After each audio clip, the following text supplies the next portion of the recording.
Fala Vascaíno, fala Vascaína, você torcedor do Vasco, espalhados de norte a sul do Brasil, você torcedor do Vasco que nos acompanha, espalhados por todo o mundo, saudações vascaínas a todos vocês. Primeiramente, um casaca no coração de cada vascaíno que vai me assistir. Eu peço aos amigos para se inscrever no canal, nos ajude a bater a marca aí de 50 mil inscritos, está perto de acontecer. Deixe o seu like ou o seu dislike e, por favor, ativem o sininho para vocês receberem as notificações relativas ao nosso conteúdo. E, meus amigos, hoje o assunto não poderia ser outro. A gente vai falar aqui de Vasco da Gama e Ceará. O Vasco da Gama está treinando neste momento em São Januário, de tarde concentração, e amanhã o Vasco da Gama tenta fazer as pazes com o estádio de São Januário. Isso mesmo, meus amigos, tenta fazer as pazes. O Vasco da Gama não vence no Campeonato Brasileiro, jogando em São Januário, desde a 8ª rodada, desde o dia 6 de setembro, partida contra o Atlético Paranaense. Então, é o momento aí da gente voltar a dar alegria para nossa torcida jogando dentro do Caldeirão. E, meus amigos, essa rodada começou muito boa para o Vasco da Gama. É o Vasco aproveitar. O Atlético Mineiro venceu o Botafogo na quinta-feira. A gente viu o Coritiba perdendo aí para o Corinthians, né? O Sport perdeu aí para o Santos. Então, muita coisa bacana aconteceu. Agora é a gente fazer o nosso, conquistar esses 3 pontos. A equipe do Ceará tem muitos desfalques para essa partida, muitos desfalques mesmo, jogadores aí de peso que acostumam a ser titulares na equipe do Ceará, como é o caso do zagueiro Thiago. O Vasco da Gama aí também ainda vai ter alguns desfalques, principalmente do seu técnico aí, o Ricardo Sapinto. O Gracelli ainda estará aí à beira do campo para poder comandar o Vasco da Gama. Mas embora o Vasco da Gama venha a ter alguns desfalques aí, o Vasco da Gama, nesse jogo de 6 pontos, o Vasco da Gama vai contar com o retorno do Benítez. Aí a história muda, porque o Benítez, eu acho que é o grande símbolo desse meio campo do Vasco da Gama.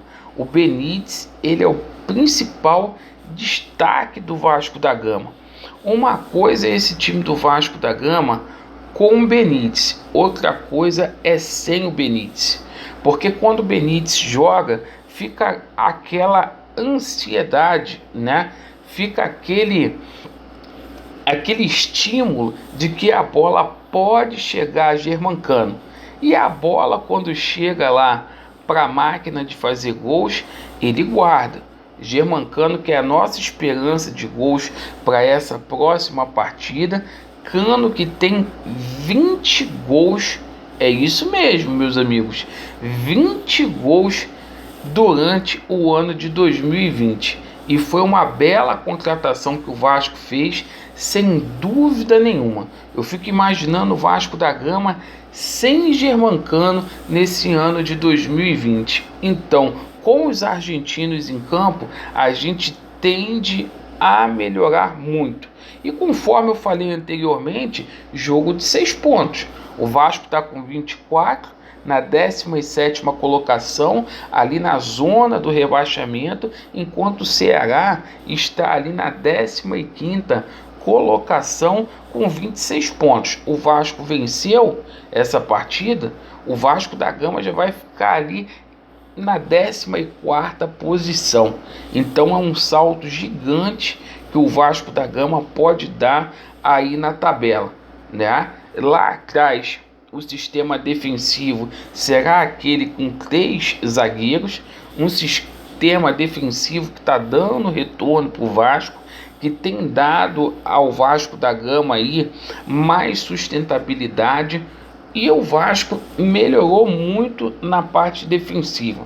Querendo ou não, o Vasco está tomando menos gols e os resultados comprovam isso aí, certo? E a gente vai contar lá com esse garoto prodígio chamado Lucão. Que belo goleiro esse Lucão. E o Lucão, ele deveria continuar, depois que o Fernando Miguel voltar, ele deveria continuar, na minha opinião, como titular do Vasco da Gama. Porque é um goleiro que tem vários fundamentos bons, goleiro de seleção olímpica, que passou por toda a categoria de base da seleção brasileira. Então, meus amigos, é vencer ou vencer, certo? O Vasco aí vencendo dá muita confiança para o jogo que teremos aí na próxima quinta-feira contra o Defensa e Justiça, jogo de volta que vai acontecer em São Januário às 21h30. E é o seguinte: se o Vasco não vencer, joga o Vasco lá para baixo emocionalmente, mas a grande expectativa é que o Vasco da Gama vença esse jogo. Eu peço para os atletas do Vasco da Gama, não vou citar nomes aqui, que não estão a fim de jogar, que respeitem a camisa do Vasco, porque faltam aí poucas rodadas para o Campeonato Brasileiro acabar, poucos meses. Depois vocês saem, vão fazer o que vocês querem da vida de vocês, e enquanto isso, pelo menos joguem, se dediquem, porque o torcedor do Vasco está muito ferido, o torcedor do Vasco exige uma boa atuação. O Vasco é favorito para essa partida aí, mas tem que fazer isso valer dentro de campo, esse favoritismo. E digo mais uma coisa, não vou passar a mão na cabeça de jogador, é obrigação o Vasco vencer a equipe do Ceará amanhã. Fiquem atentos ao horário do jogo, faremos a transmissão do jogo aqui. O jogo começa às 18 horas, né? Um horário muito ruim para futebol em plena segunda-feira, mas a gente às 17h30 a gente entra ao vivo aqui para fazer a transmissão do jogo do Vasco da Gama. Valeu, meus amigos. Vasco neles, a verdade prevalecerá e estamos juntos. Valeu!